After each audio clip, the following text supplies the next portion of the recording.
Every detective on the case agreed. The husband did it. Textbook, classic by the numbers. Wife found dead. Husband discovers the body. Husband calls 911. Husband cries on camera. Husband lawyers up on day 3. They had motive. They had opportunity. They had circumstantial evidence that pointed one direction.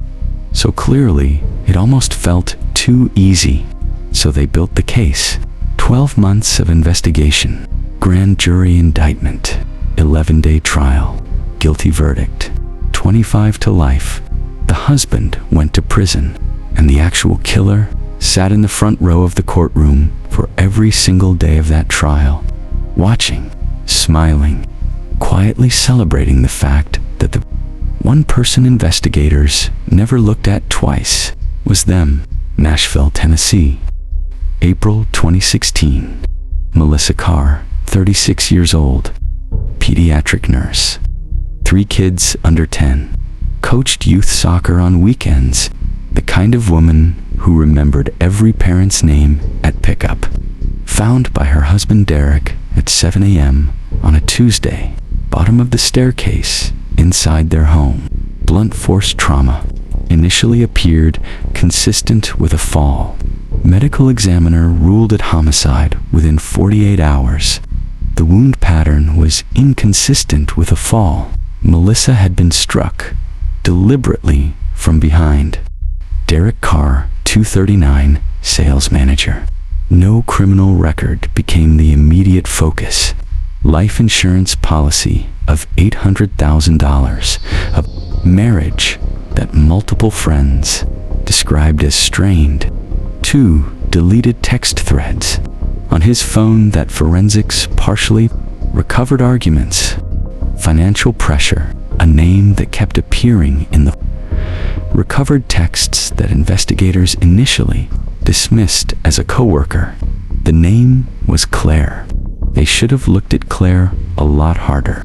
They didn't. Derek Carr maintained his innocence from day one, cooperated completely, passed a polygraph, voluntarily handed over every device he owned, let investigators search the house twice without a warrant. His defense attorney later said, Derek was the most cooperative client he had ever represented in 30 years of criminal law. But the circumstantial evidence kept stacking. The strained marriage, the deleted texts. A neighbor who reported hearing raised voices from the Carr home 3 days before Melissa died, and one devastating piece of testimony from Melissa's sister, who said Melissa had told her 2 months before her death, I think Derek and I are done. I just haven't figured out how to say it yet. The jury convicted Derek Carr in April 2017. He sobbed as the verdict was read. His 3 kids were in the back row, and in the front row, Claire Hutchins, 34 years old, Melissa's closest friend of 11 years, crying right along with everyone else. Claire Hutchins had been Derek's affair partner for 14 months. Investigators had found her name in the deleted texts and dismissed her as a coworker after a single 20-minute interview. No phone records pulled, no location data checked, no further questions asked. A journalism student named Priya Nair changed all of that.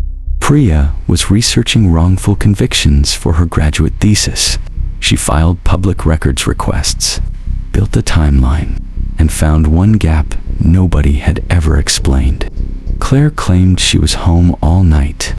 Her phone pinged a tower 3 blocks from the Carr house at 11:43 p.m., right inside Melissa's time of death window, and a traffic camera 4 houses down caught Claire's car parked outside. Lights off. For 37 minutes, Priya took everything to the Tennessee Innocence Project. They took it to the DA. A new investigation opened. Recovered texts from a backup server revealed Claire wasn't just Derek's affair partner. She was obsessed. Hundreds of messages over 14 months. Her final text to Derek, sent at 10:47 p.m. the night Melissa died: "Tonight, it ends one way or another. You either choose me, or I will make the choice for you." Derek never replied. Claire made the choice herself.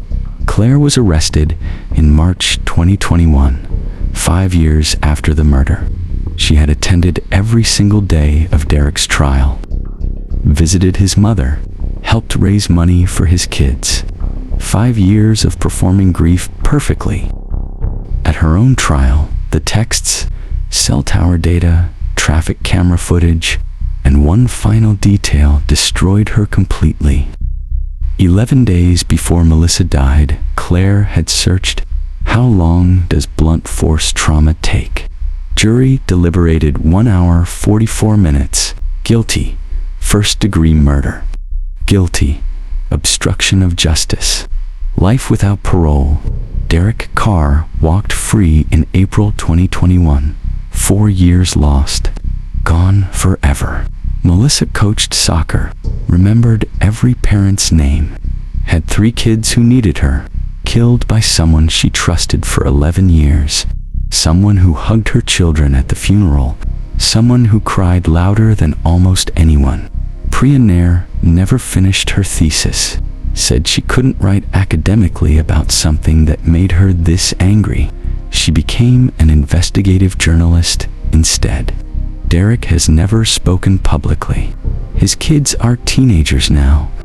They know everything. Detective Shaw said one thing after the exoneration: "We saw what we expected to see. That is the most dangerous thing an investigator can do." Melissa deserved better than our expectations. The most dangerous person in any investigation is never the one everybody is looking at. It is always the one nobody thought to check. Subscribe for more true crime disturbing story every week.